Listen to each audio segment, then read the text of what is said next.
7:33 here on this Monday morning, which means it's time for Mayor Monday. And this morning, we go to Yamhill County, where we are checking in with a destination popular among many visitors in wine country. Always like going to Yamhill County, the city of McMinnville, known as the heart of Oregon wine country. And joining us live right now, McMinnville's new interim mayor, Remy Drabkin. Good morning. Good morning. How are you? Doing just well. Great. Yeah. Well, tell me, first of all, how has it been taking on the role of interim mayor after former Mayor Scott Hill resigned? Well, it's been pretty fantastic. You know, I've been in public service here with the city of McMinnville for 12 years and also had the opportunity to serve in a governor appointed position for a while. So I take to government. I enjoy it. I enjoy the work, and there's been a lot. You know, the role of mayor is a fairly expansive role, and probably one that a lot of people don't understand. In fact, it's one of the things I've started doing is talking about what a mayor actually does, because there's a lot of facets to it. Great. That is true. Yeah, that is very true, though. I mean, and with that in mind, you know, housing and homelessness has been top of mind in McMinnville for a little bit now. You know, what initiatives are in the works? How are you planning to tackle any concerns with the housing and homelessness issues? Sure. So I've chaired our McMinnville Affordable Housing Commission for the last 12 years or the last 6 years, excuse me. And we've had the opportunity to do a lot of creative work. We work with a lot of our nonprofit partners. We also work with the state legislature, and we've seen a lot of successes. Our Affordable Housing Committee looks at people earning 0 to 120% of the median family income. So that's everybody that's experiencing houselessness to our teachers, our nurses, our firefighters. So there's really a broad spectrum of housing policy. I'll tell you a few of our successes. Early on, we started a safe overnight parking program. This legally allowed people to sleep in their cars instead of illegally sleeping on the street and criminalizing that activity. It also allowed people to sleep on private property. That program runs kind of you know, almost unseen, and has provided thousands and thousands of nights of overnight shelter. And that's run through one of our nonprofit partners called Encompass Yamhill Valley. We had a really big success with the state legislature last year, and we were able to get $1.5 million towards being a navigational center. That'll be called Any Door Place, and it's currently under construction with our partner YCAP, which is a part of the community action network that spans the state. And additionally, we have been investing with some of our ARPA dollars. There's a housing authority product that's coming up. It's called Stratus Village. So we've invested in that, as well as partnering with the Confederated Tribes of Grand Ronde and the county and the city of Newburgh.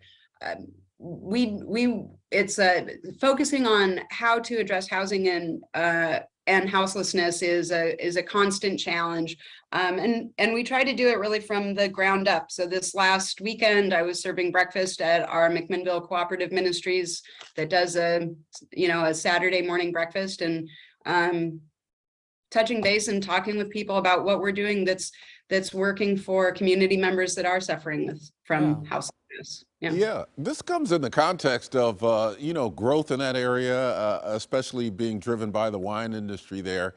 So just talk about where McMinnville is in terms of growth and people moving there, and just how you navigate all of that. Yeah, well, boy, there's so many things we could talk about. We're a city of about 35,000 people. We've seen a fair amount of growth over the last couple of years, but our growth projections are quite phenomenal. You're taking a little tour of our downtown Main Street here on the side video. You know, our growth projections do show quite a bit of growth. We had a failed urban growth boundary from the early 2000s. We just moved part of that urban growth boundary through. So we are fairly, you know, we're kind of out of developable land. We do see a lot of pressure in the housing market. Prices here have gone up considerably.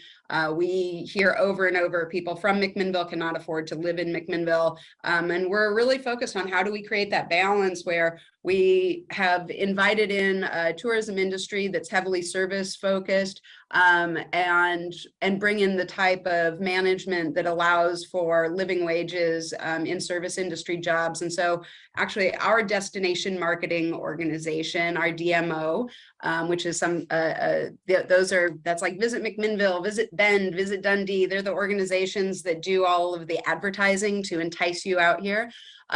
Ours is switching focus a little bit, and they're calling themselves a destination management organization. And the focus of that is really about building community in a way that is still serving the tourism industry, but is also making sure that the initiatives we bring forward are locally focused and creating a great living space for McMinnvillians. That's what we call ourselves. McMinnvillians. I haven't heard that before. Yeah, that's good. Yeah, but you got to be from Mac to know. Yeah, that's what I'm from. I am from Dundee, so I'm not too far away, and even I haven't heard that, so that's a good one. But before we let you go, I mean, obviously you have to lean into the wine industry some. It is the economic driver. Now, you helped put together the city's first Wine Country Pride event in June. We don't have a ton of time, but I do want to give you a little bit of time to talk about what that was like. Sure. Well, I do lean into the wine industry. I am the owner and winemaker of Remy Wines, so I don't have a problem with the wine industry.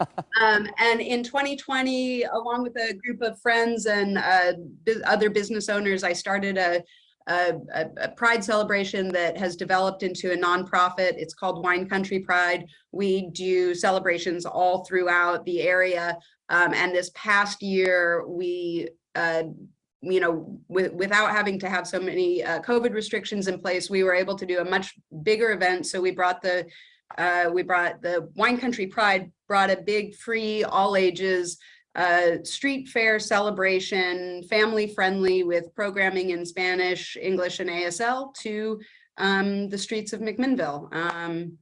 That's awesome. Yeah. That's a great event. I'm glad it went off without a hitch. Definitely so.